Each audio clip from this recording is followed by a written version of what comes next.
All right, I believe I have all my computer issues resolved that I was facing yesterday. So today we're going to be talking about the concepts of linearity and superposition. So linearity is not something that's necessarily usually taught in a circuits course, although it very much does apply to circuits.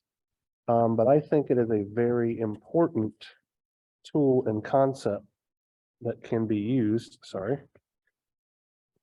to help us analyze circuits in specific cases. So that's why I like to talk about it. And the superposition principle, which is very much taught in practice every undergraduate circuits course, is actually because of a consequence of circuits having linearity. So we are going to look at things from a slightly different perspective at first in order to understand what linearity means. So let's say that we have a system. Over on the left-hand side here, I'm going to have inputs. I'm going to use a black box to represent my system that I'm analyzing or using. So I'm going to call this box here in the middle a linear black box network.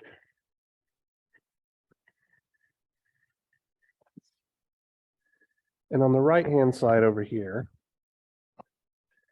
is where I'm going to put my outputs. So on the left-hand side, let's just put a signal X1, which could be representative of a current or voltage input to our system. And corresponding to this input X1, we will see an output Y1. We might have multiple inputs. For this particular system, I have two terminals, so I'm going to call this second input simply X2, and it will have a corresponding output Y of 2. So in order for our network to be linear, it must satisfy a specific relationship. So I'm going to write something down here. It is largely math speak. I'm going to try to talk us through it, but it's not critically important that we understand this equation. We're not going to use it for anything. And I'm going to talk about the different parts of it and how they apply to circuit analysis here in a moment. So the mathematical expression which might describe a linear system like this would be Y1, so let's start with something simple, plus Y2, our outputs added together, would be equal to H acting on X1 and X2, where H is what's called the transfer function of the system, and it describes how our system acts on these input signals to generate these output signals. Now, mathematically, what I have here doesn't necessarily make this a linear system. It only actually is taking care of one principle of linearity. The second part here that's going to be important, and we're going to break this down in a moment. If I scale my input X1 by a factor, let's call it alpha, then the output portion that's associated with input X1 needs to be scaled by that same alpha. And similarly, if I scale X2 by a scaling factor of beta, my output Y2 has to be scaled by the same factor of beta, so that in general, Y total output is equal to our transfer function acting on X, our total input. So if our system behaves in this particular way, we have a linear network. Okay. So I want to break down this system behavior into two distinct parts. Okay. The first part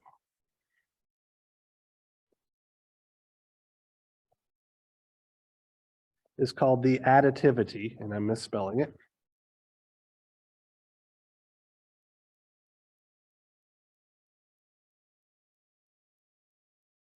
Principle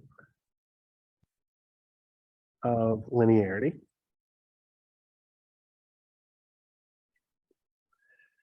And what the additivity principle states is effectively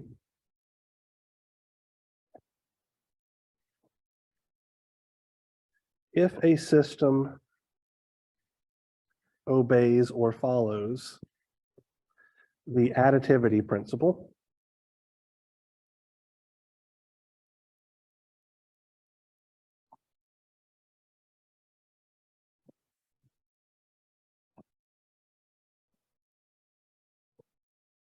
we can analyze the system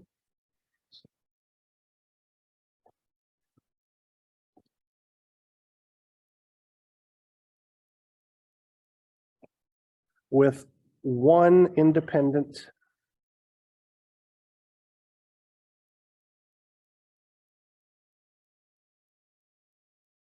input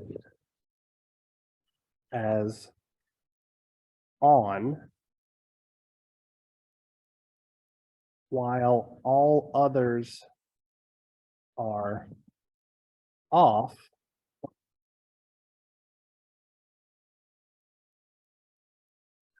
and the sum of the outputs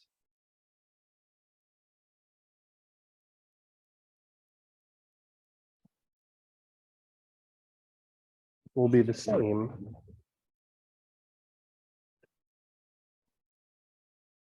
as if all inputs were on at the same time. Okay. So let's frame this now from a circuit's perspective, okay? So I'm going to draw a circuit here. Let's say that I have an 8-volt source here.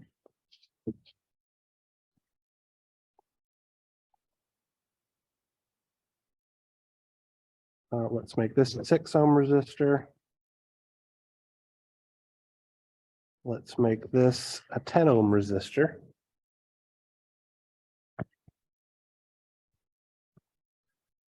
Let's have a 2-ohm resistor here. And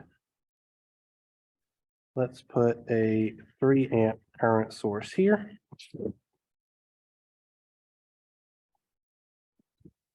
And our ultimate goal is to determine the current I sub X flowing down through the 10-ohm resistor, all right?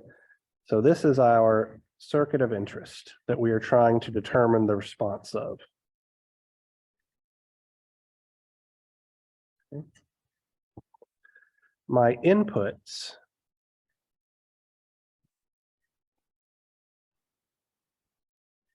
is this 8-volt source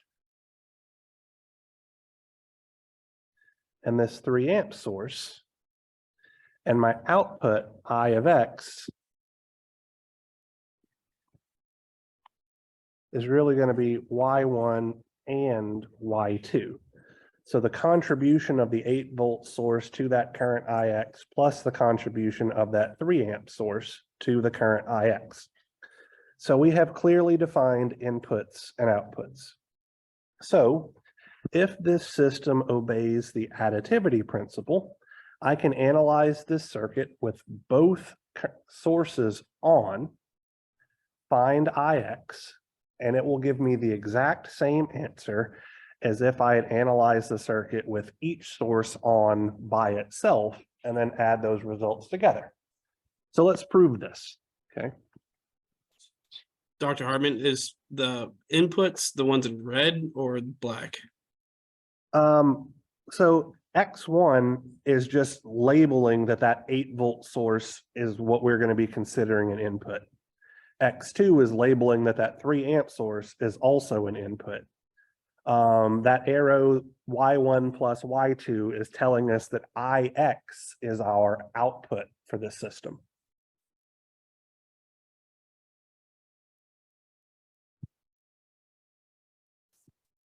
Did that clarify? Yes, that clarifies. Okay, so I'm going to put here method 1, and I'm just call this a kitchen sink approach.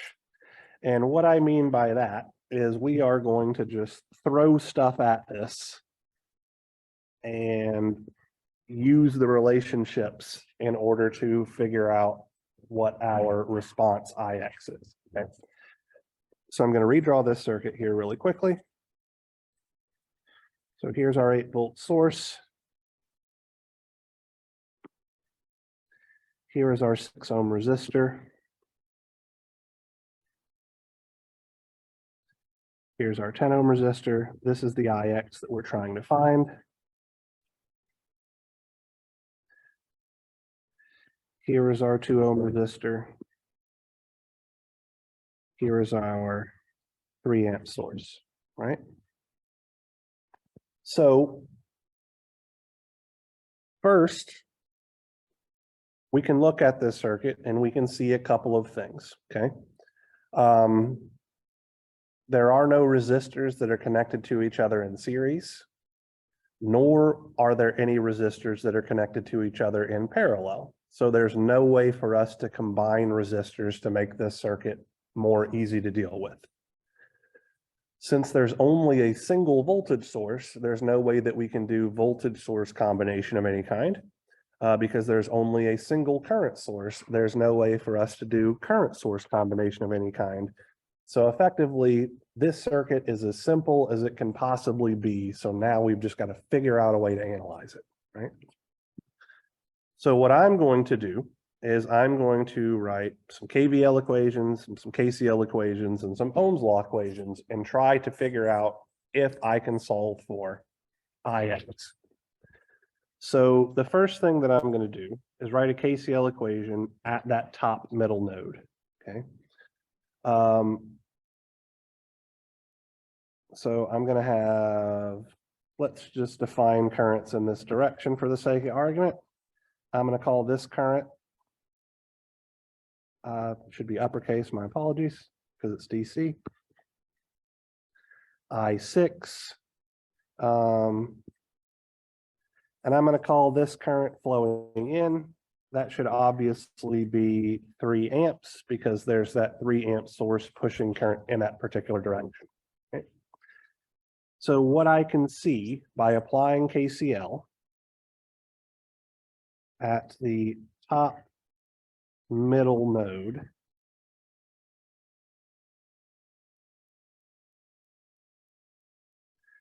is that I6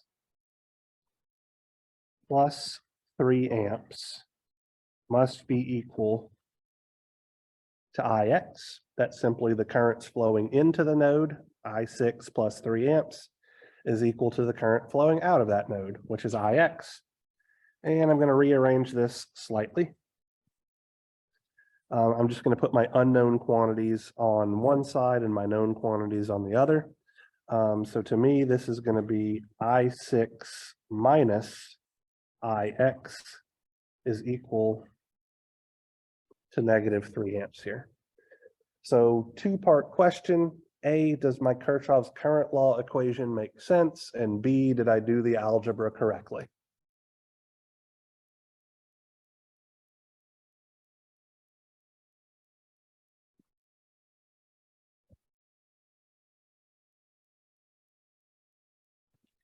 Yes. it makes sense. I'm verifying that it's correct. Okay. So if we're all okay with my Kirchhoff's current law equation, then let's figure out another relationship that we could use. So another thing that we could do is we could write a KVL equation. I'm going to choose to write my KVL equation around the left-hand loop because it has only things that I can easily express the voltage of, right? So I'm going to call this voltage V6, positive polarity on left. I'm going to call this voltage V10, positive polarity on top, like so. So my Kirchhoff's voltage law equation around the left-hand path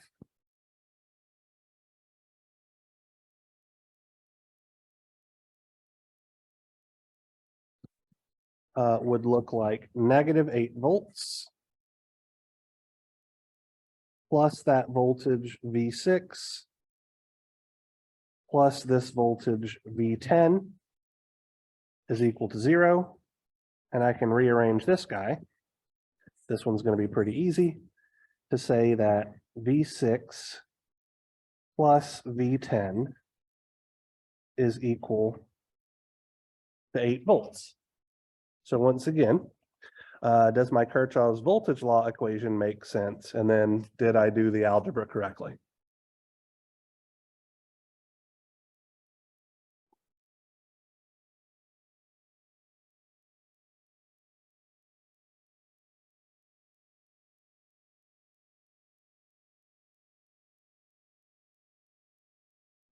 Yes. Yeah. I mean, when I say it makes sense, all I'm doing is matching what's in KVL and KCL to the diagram you have. So I don't know what more to kind of analyze based on that.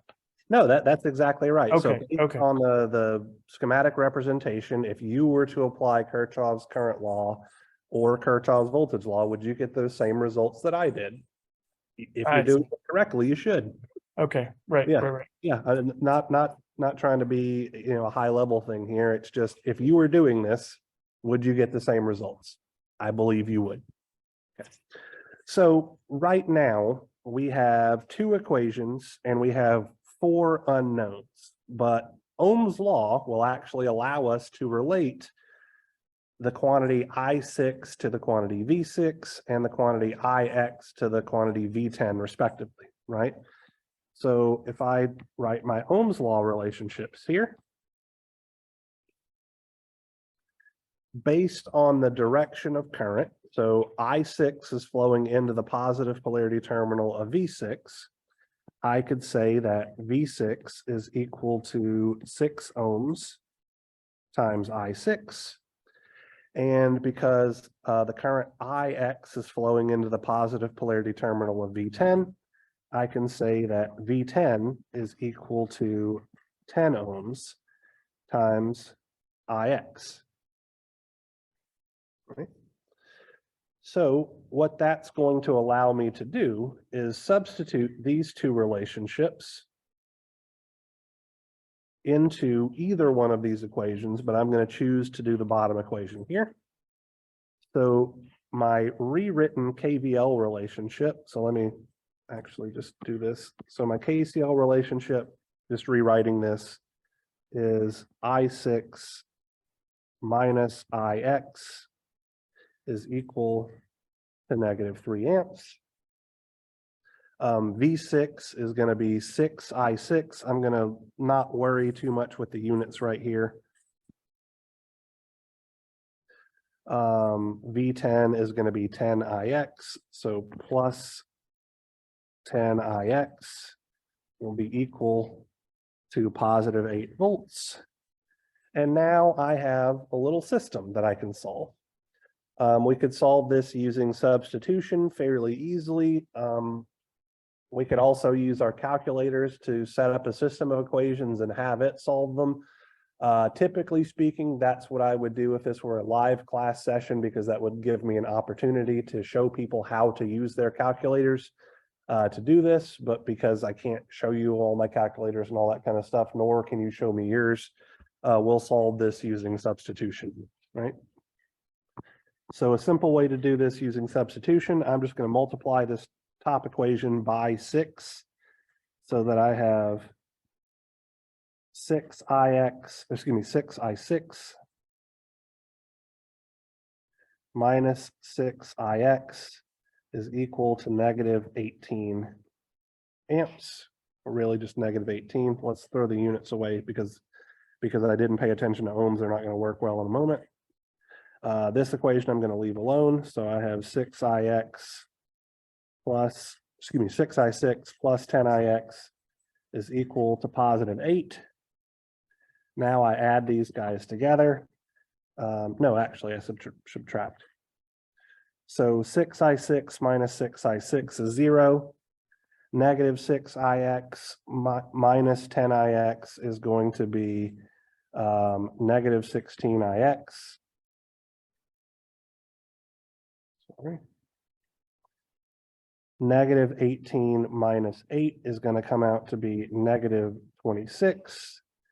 And so we can see from the jump that ix should wind up being 26 over 16, or let's see, 1308 amps, because it's a current.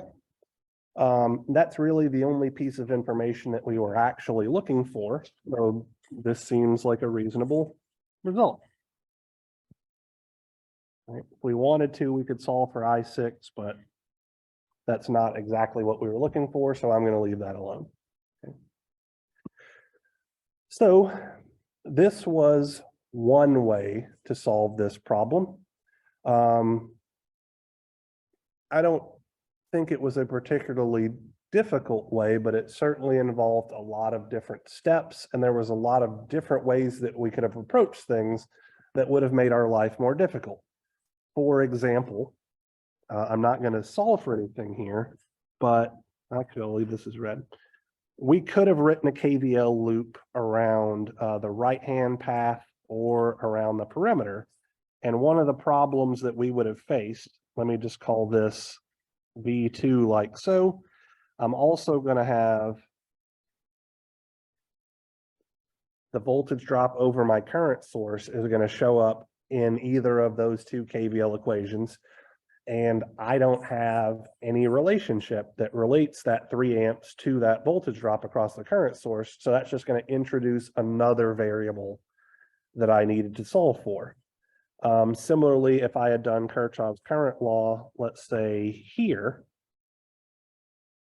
at this top node, I have this current, let's call this IVS, current leaving the current source, that I have to deal with, that is another variable that's just going to need to be solved for without providing us any information whatsoever about the circuit, right? So it's absolutely doable, but there are certain things that you kind of need to watch out for that, because I've done this so much, I knew to avoid from the jump, right? So all I'm saying here, all I'm trying to say, is that the analysis wasn't necessarily hard, but it's probably a bit more tedious than we would like. And there are places where we could make simple errors that would really mess things up or introduce more complexity. Okay. So now let's look at method 2. Okay. So method 2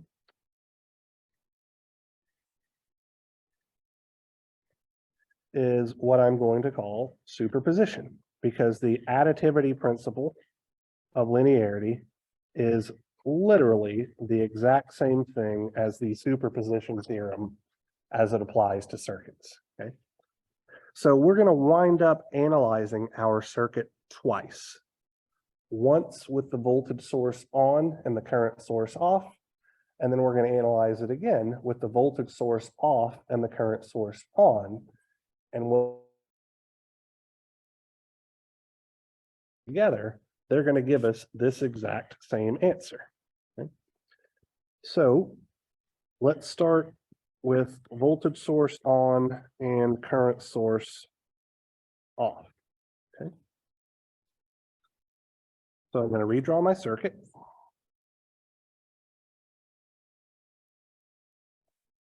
Here's my 8-volt source.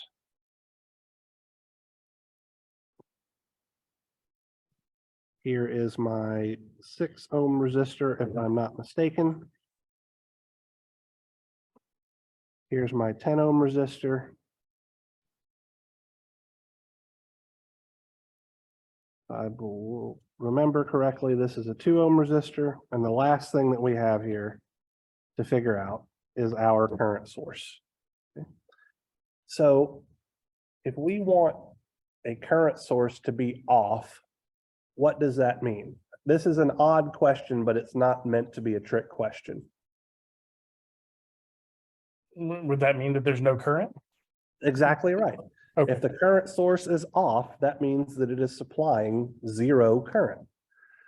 So what do we know can't have any current flowing through it?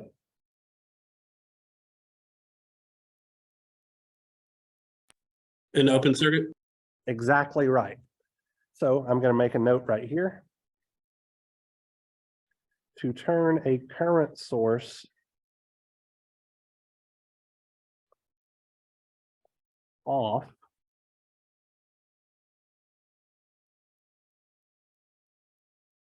we replace it with an open circuit. So I'm literally just going to leave a pair of terminals here representing the open circuit where the current source was. Okay. I'm going to label my current IX. And I'm going to put a prime notation here. And what I mean by this prime notation is that this is just a part of the total current IX from our original circuit. So once again, I'm not using a derivative, or I'm not trying to imply a derivative or anything here. This is just a notation thing, okay? So how would I solve for the current IX prime in this circuit with the voltage source on and the current source off?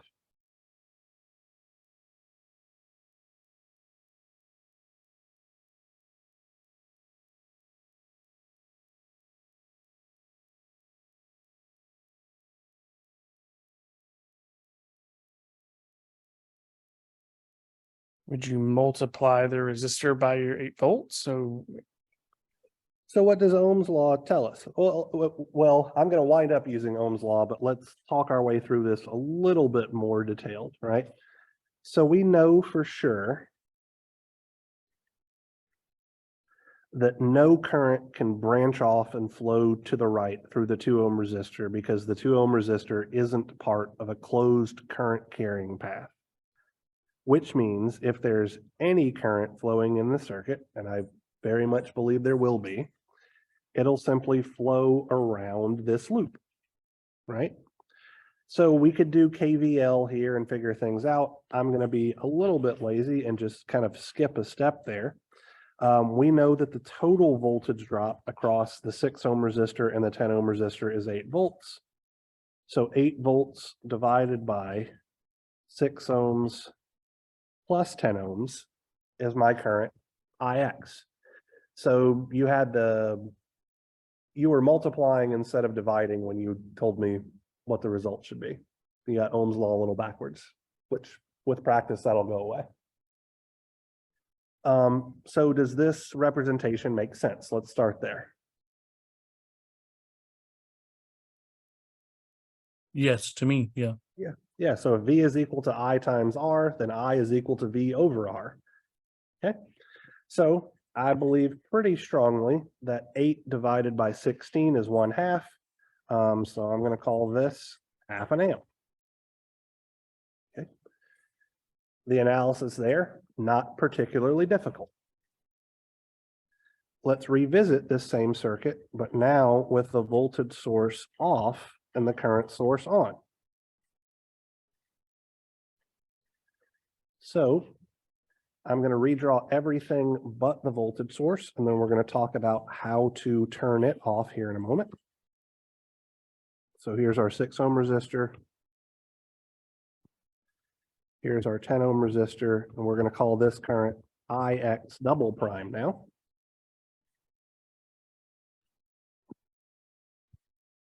Here's our 2 ohm resistor.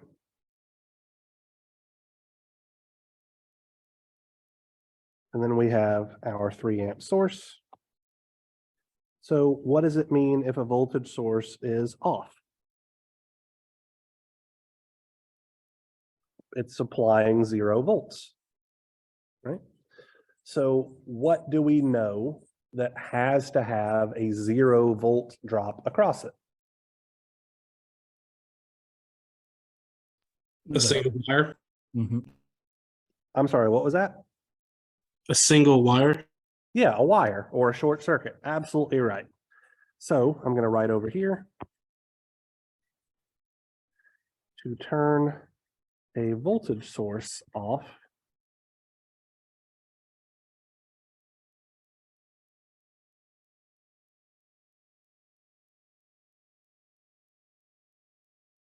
We replace it with a short circuit.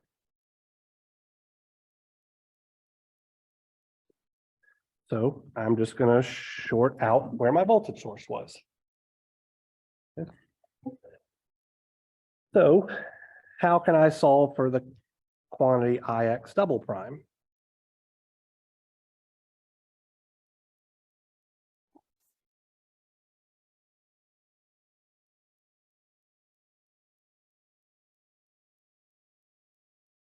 I mean, the first thing that comes to mind is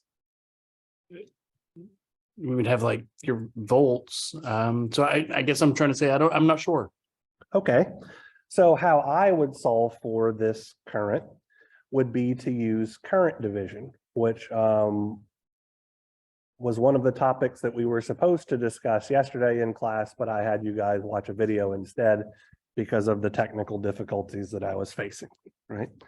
So to apply current division to this system, and I'm happy to answer any questions about it here, my relationship would be 3 amps, the known current flowing or that's splitting between my 6 ohm resistor in parallel with my 10 ohm resistor, multiplied by a factor of 1 over 10 ohms. So that's the path that I want is in the numerator, or the reciprocal of the path that I want is in the numerator. And then both of the paths in parallel will show up here in the denominator. So we're going to have 1 over 6 plus 1 over 10. So I'm going to throw this in my calculator.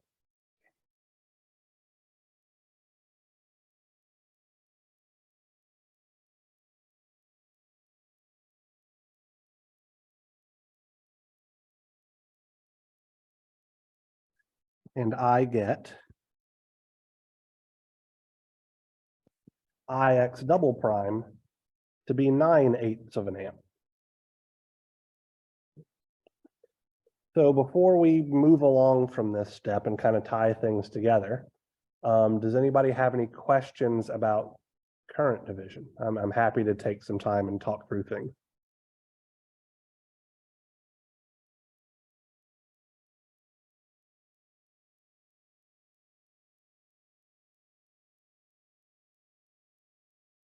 I'm not sure what to ask. If I'm being honest, I need to watch that lecture.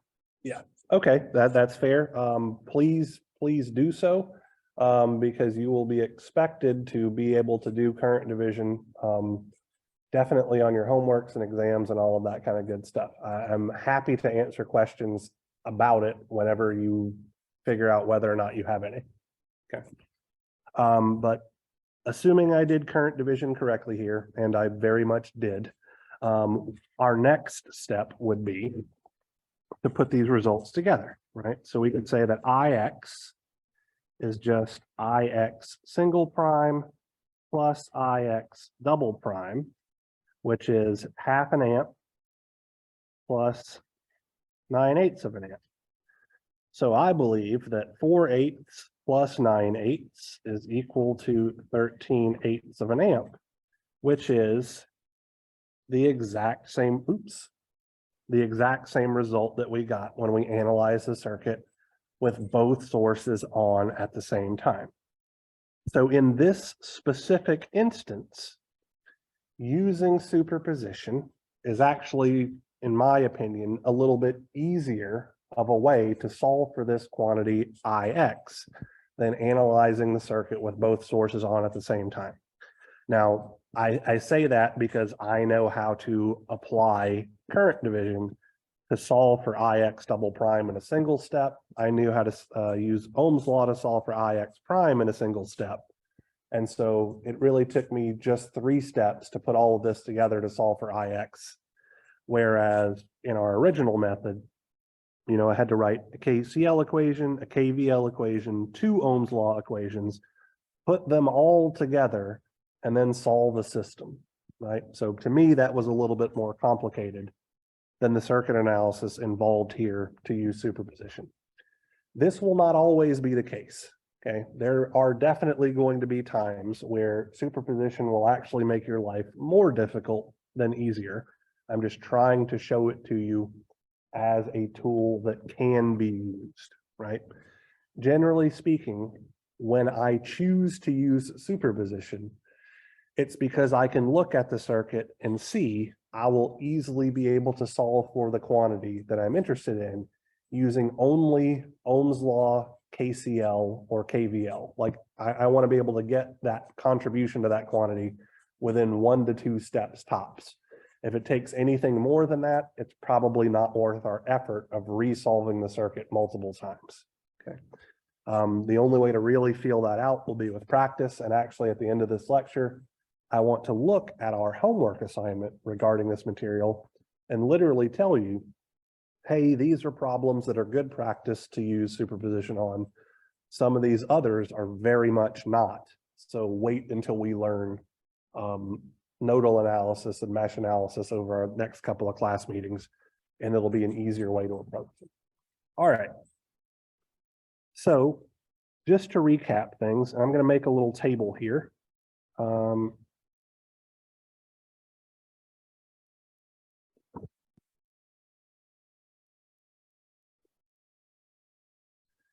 On the left-hand side of the table, I'm going to have inputs.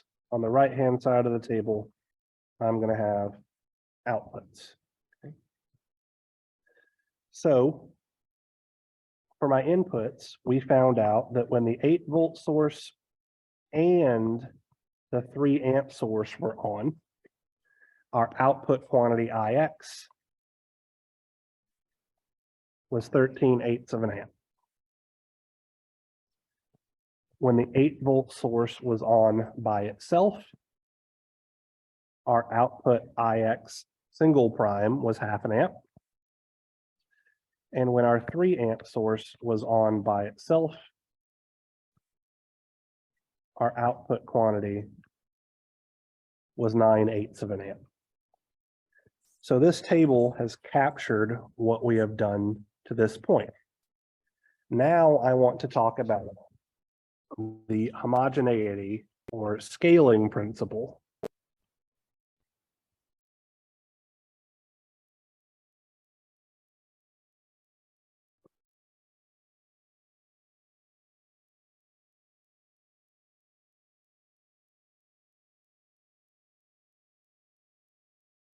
Sorry, that parentheses should be after scaling.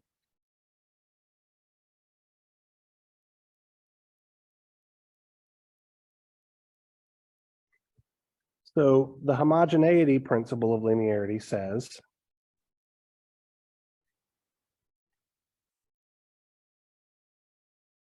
if you scale an input by an arbitrary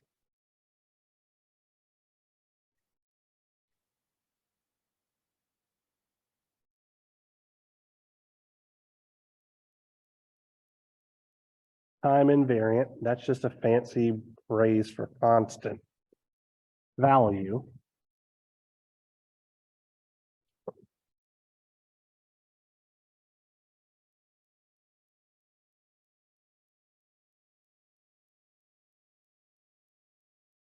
the output will scale by the same amount.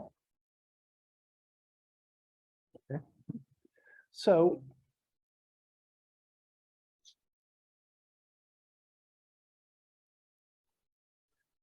let's make a prediction here based on what this thing says, okay?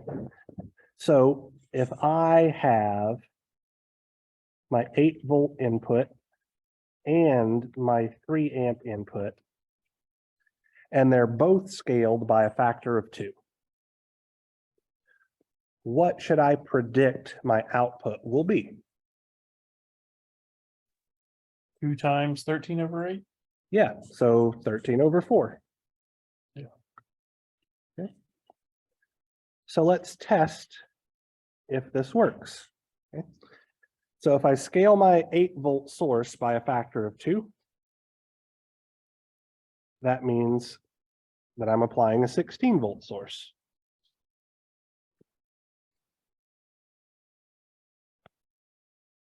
Here's my 6 ohm resistor.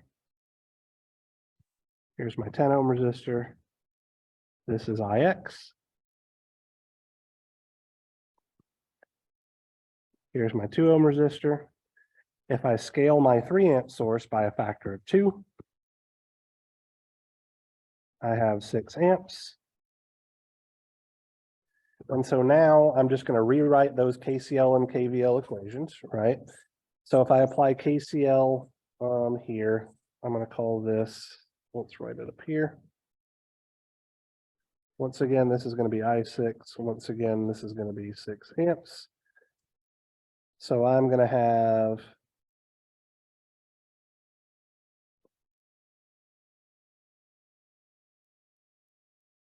I6 minus IX is equal to negative 6 amps. So the only thing from my first equation that I wrote, sorry, let me scroll up here.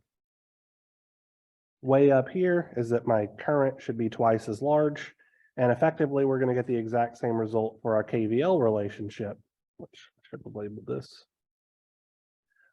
Except that our 8-volt thing is now going to be 16 volts, right? So we're going to have 6 I6 plus 10 IX is equal to positive 16 volts. Okay. Bumping this one up by a factor of 6, we would have 6 I6 minus 6 IX is equal to negative 36. 6 IX plus, dang it, I keep saying IX instead of I6. 6 I6 plus 10 IX is equal to positive 16. Subtracting these two, I get negative 16 IX is equal to, let's see, negative 36 minus 16, negative 52. IX is 52/16, which is the same as 26/8 or 13/4, if my mental math serves me correctly, which I believe it does. So we were able to accurately predict what our current would be if we scaled our inputs by a factor of 2, because we knew how it behaved with unscaled inputs. Okay. So this is the scaling property. All right. Effectively should make sense if we have a simple circuit and we're trying to measure the voltage drop or current flowing through a resistor. If we double the voltage, we would get double the response. Makes logical sense to me, at least. Okay. So the last thing that we're going to do here is we are going to apply both of these properties simultaneously. Okay. I'm going to try to sneak this in for our table.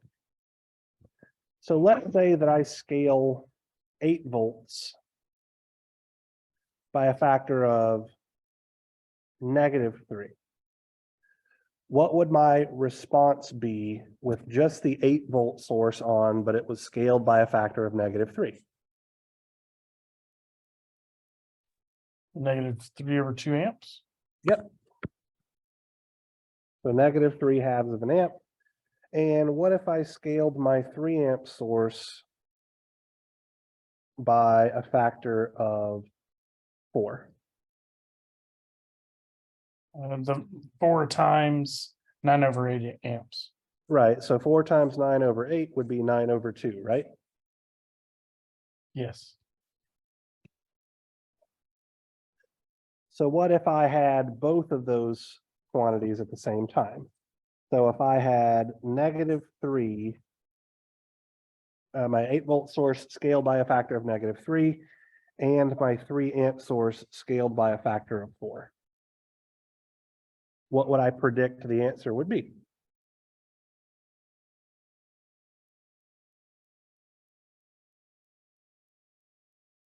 Three amps.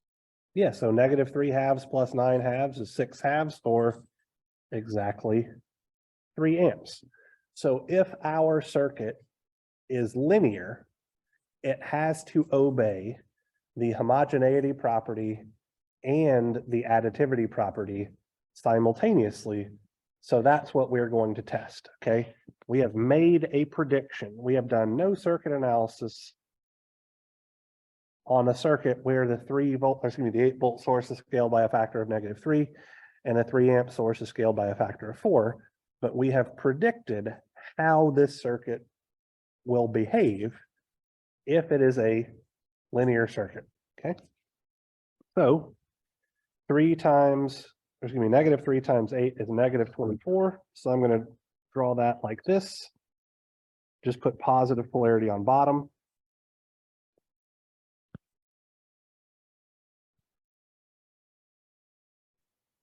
Six ohm resistor, 10 ohm resistor. Here's IX. And then 3 amps times 4 is going to be 12 amps.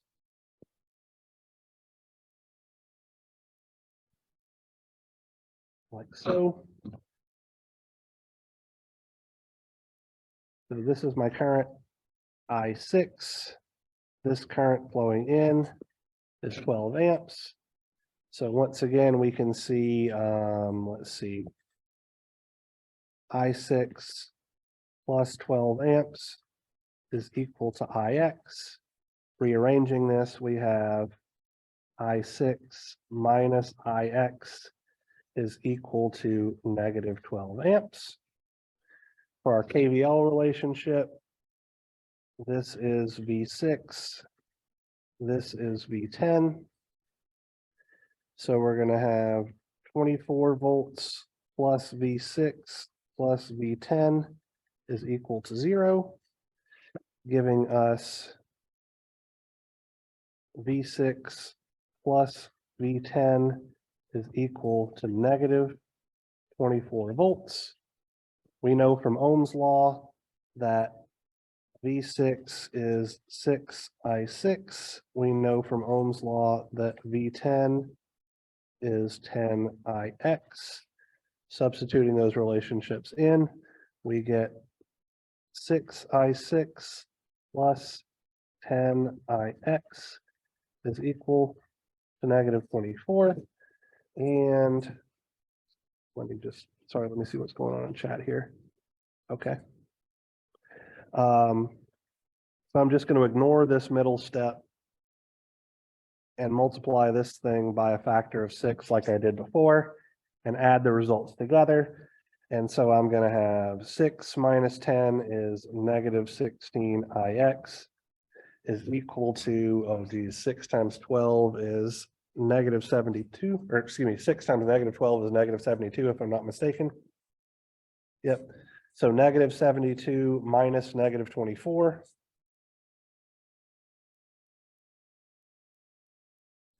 Comes out to be -48.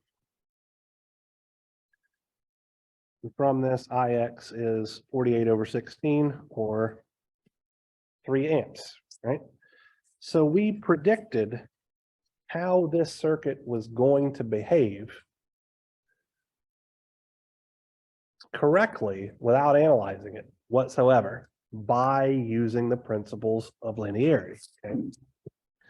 Realistically, for any circuit containing voltage sources, current sources, resistors, capacitors, and inductors, or inductors, they will all behave as linear circuits. In fact, we're not going to analyze any nonlinear circuits in this class whatsoever. We don't really get into that in the field of electrical engineering until we get to our electronics courses, where we start dealing with diodes and transistors, where we have exponentially based current voltage relationships instead of linear current voltage relationships. Okay, so let's talk about how we can apply this by looking at a couple of homework problems. Okay.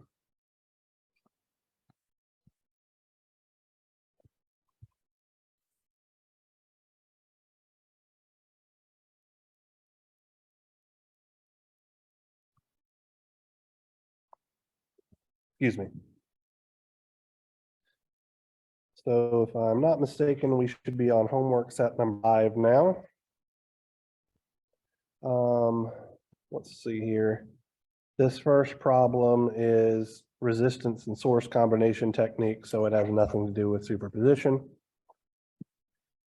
This second problem is a very good example of how we could use particularly the scaling or homogeneity property of linearity to solve for things.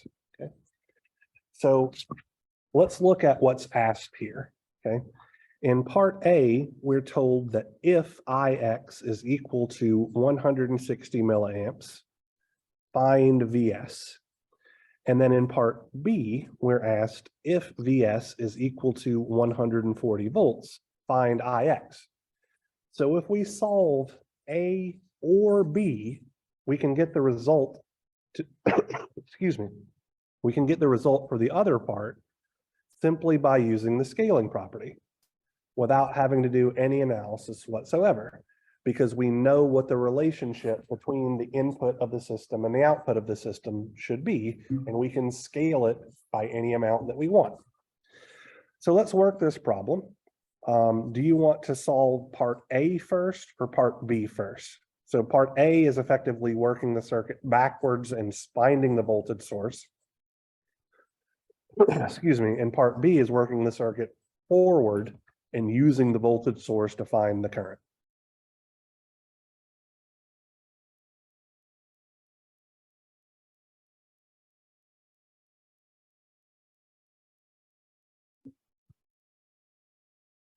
Let's do part A since we've been given the voltage source previously.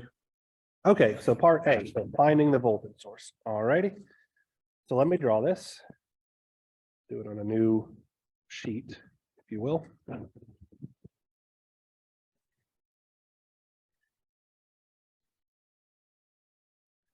So here's our voltage source. It is an unknown quantity.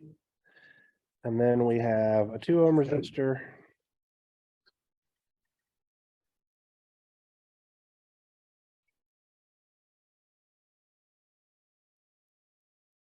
Four ohm resistor. I believe this is a 6. And then an 8 and then a 10. Yep.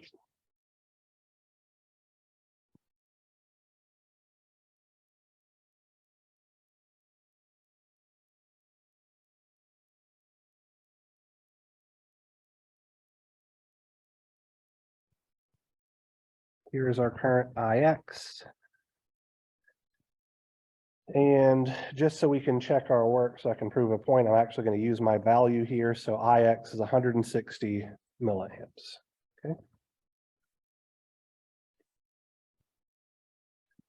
So based on our current level of circuits knowledge, meaning that we know Kirchhoff's current law, Kirchhoff's voltage law, and Ohm's law. We also technically know current division and voltage division and things like that, but we don't have a lot of practice. I'm going to solve this. It's going to seem tedious, but it's literally how you are expected to do this. We'll learn some tricks later on that can make this easier.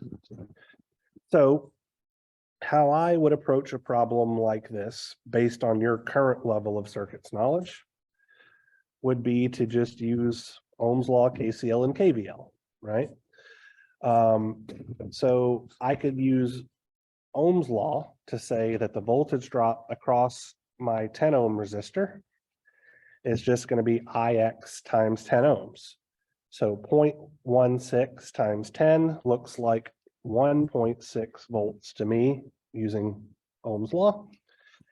And because the 8 ohm resistor and the 10 ohm resistor are in parallel, this voltage must also be 1.6 volts. Using Ohm's law, 1.6 volts divided by 8 ohms is going to look like 200 milliamps or 0.2 amps. And so I could then say, using Kirchhoff's current law, that 0.2 plus 0.16 looks like 0.36 amps. From this, the voltage drop across my 6 ohm resistor is 0.36 times 6. I'm not comfortable doing that in my head, or I'm not confident that I can do it correctly, I guess would be a better way to put it. So that looks like 2.16 volts.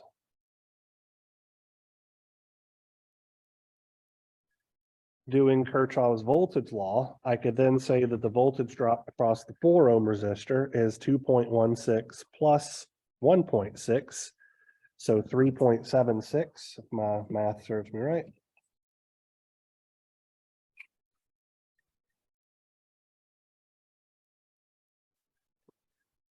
Um, 3.76 volts divided by 4 ohms gives me that current. So 0.94 amps. Let's see here. I don't think I've used gray.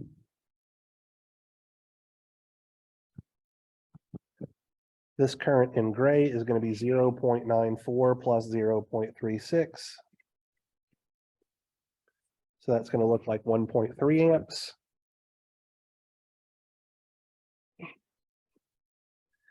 Multiply that by 2 gives me 2.6 volts. And then writing a Kirchhoff's voltage law loop equation around this left-hand most loop, I would have 2.6 plus 3.76, which gets me 6.36 volts. So VS is equal to 6.36. Just for the sake of argument and to make sure I didn't make any kind of mistakes, let's check what WebWork has to say about that result.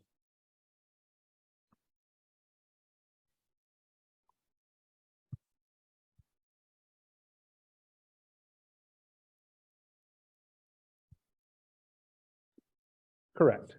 Okay. So a tedious analysis, because we just had to go back and forth between using Ohm's law, Kirchhoff's current law, and Kirchhoff's voltage law, but nothing particularly insurmountable, just annoyingly long because of the number of steps it took. Okay. If we wanted to work this problem in the other direction, it would take roughly just as many steps. So instead, let's see if we can apply the scaling property, right? So if I had an input of 6.36 volts, which is my source voltage, it gave me an output of 0.16 amps or 160 milliohms. So in the second part of this problem, we are told that the source voltage is 140 volts. And we want to figure out what this current is, right? Well, what is 140 over 6.36?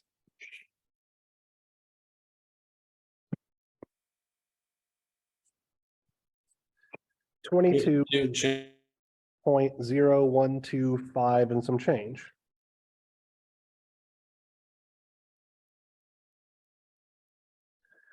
Which means our current should be scaled by that same amount. So I'm going to take that number 22 and some change and multiply it by 0.16. And I wind up getting 3.52201 and some change amps, right? All I did was figure out by how much my known voltage was scaled to get me to this new voltage. And then I simply scaled my current by the exact same amount. So 3.522.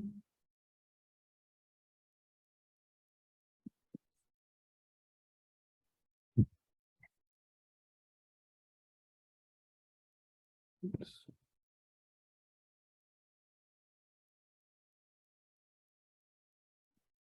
I got the exact answer that I was looking for, doing no circuit analysis whatsoever, right? Once I know what that input-output relationship is for one voltage or current, I know what it is for all voltages and currents because of the scaling principle of linearity. For part C here, just for the sake of argument, it's literally asking for the ratio of Vs to Ix for either of the cases, right? So 6.36 volts divided by 160 milliamps, or 140 volts divided by 3.522 amps. Either way is going to get you literally the exact same number. So this was using the scaling property to cut down on the amount of circuit analysis we actually needed to do. Let's look at another problem here.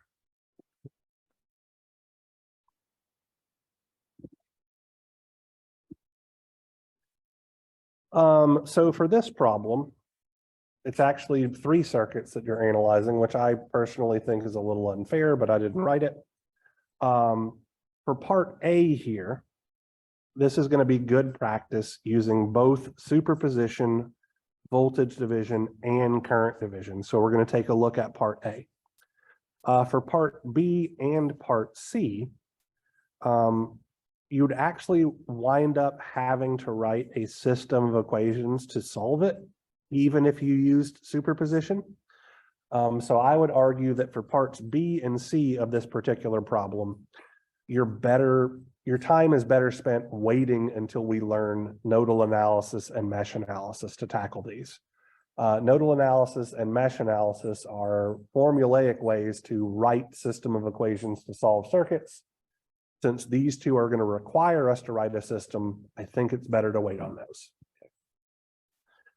So let's look at part A of this particular problem.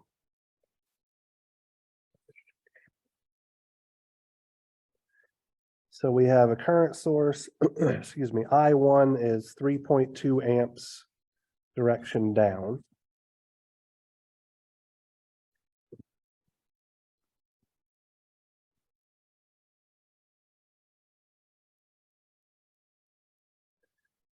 Then we have it in parallel with a resistor R3, which is 59 ohms.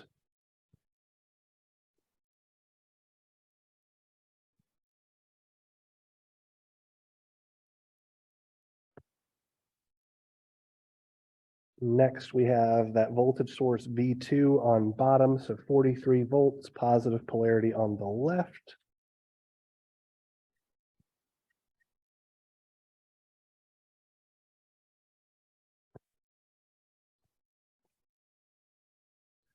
The resistor R2 is 29 ohms.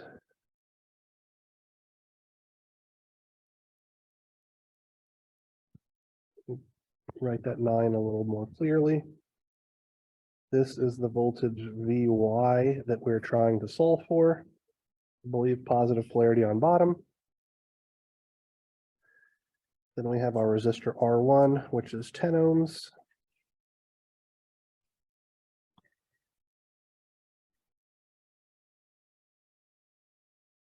And then V1, which is 26 volts, positive polarity on top.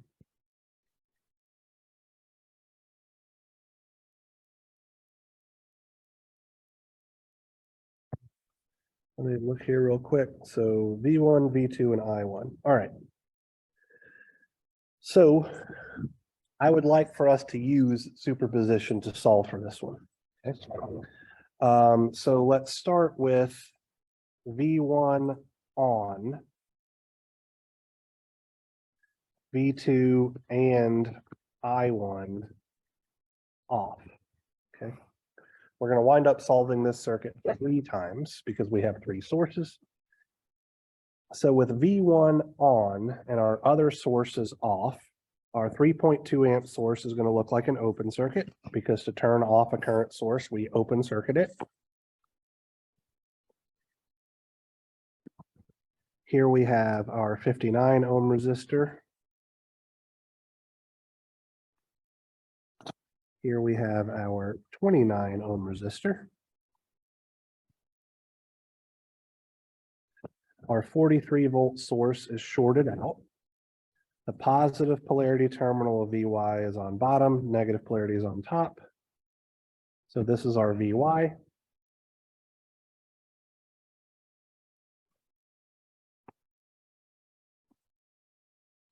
There's our 10 ohm resistor.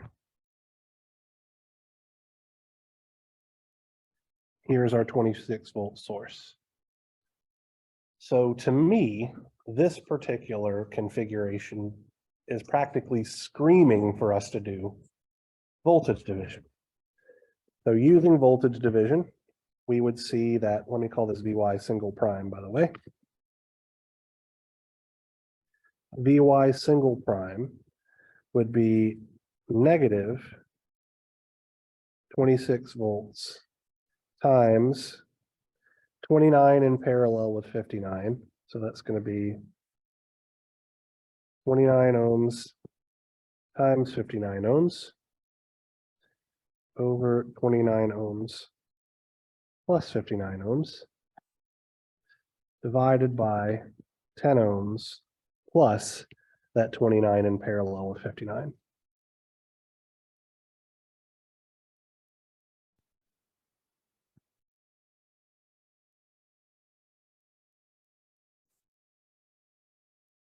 So I'm going to throw this in my calculator really quickly.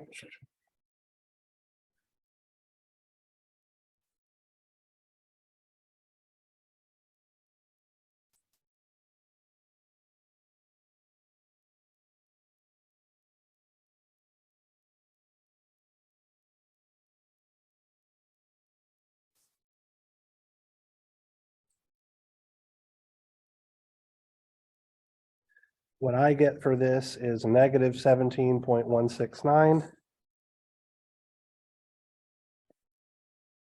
And some change volts. And I'm going to store this in my calculator as X.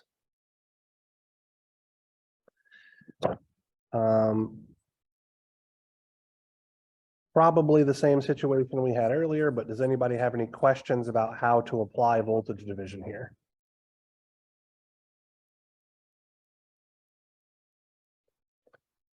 So if you haven't yet watched the video, I highly encourage you to do so. And if you have any questions, because we're going to utilize it throughout the course, please let me know and I'd be happy to explain it.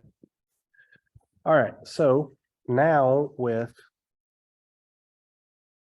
V2 on, V1 and I1 off,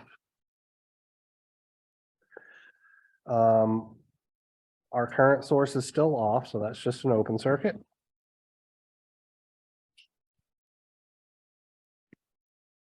Here is our 59 ohm resistor.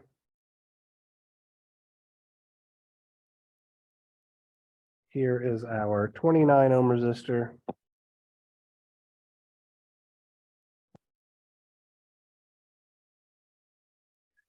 This is 43 volts if my memory serves me correctly.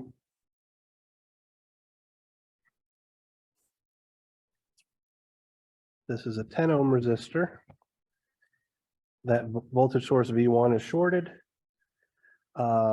And here is my voltage VY.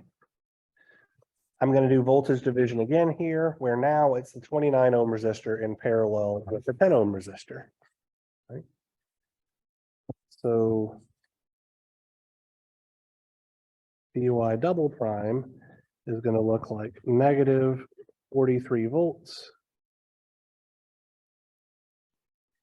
times 29 times 10 over 29 plus 10 divided by 59 plus that 29 in parallel with 10.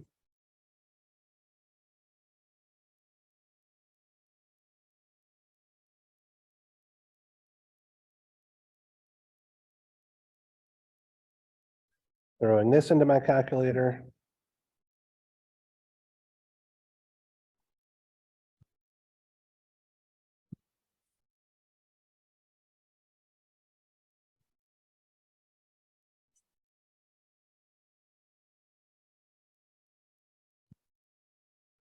I get negative 4.813 volts and some change, which I'm going to store as Y. And finally, we'll analyze the circuit with the current source or I1 on.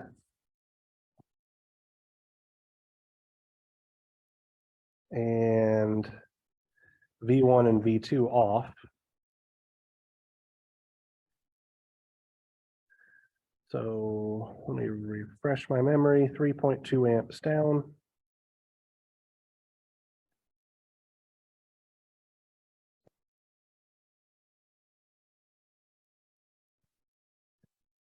Parallel with 59.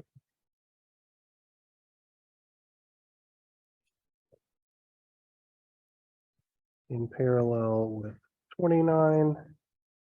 And in parallel with 10.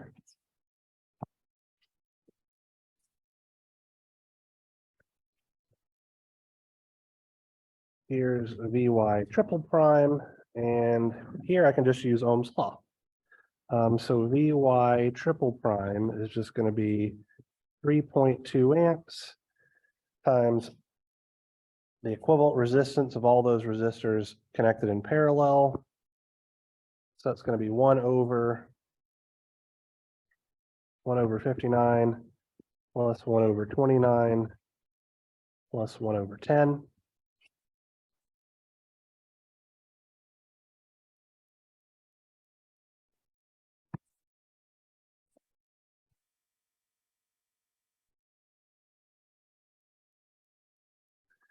So I get to be 21.132 volts. I'm going to store that as Z. And then finally, VY is going to be VY prime plus VY double prime plus VY triple prime, or X plus Y plus Z.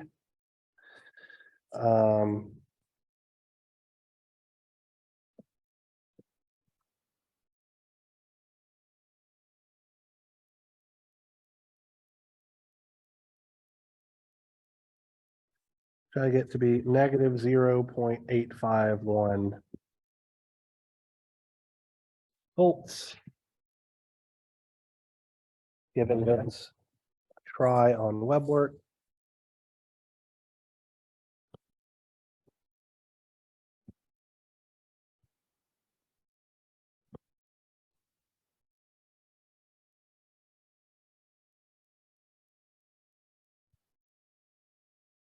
I got the result correct, right?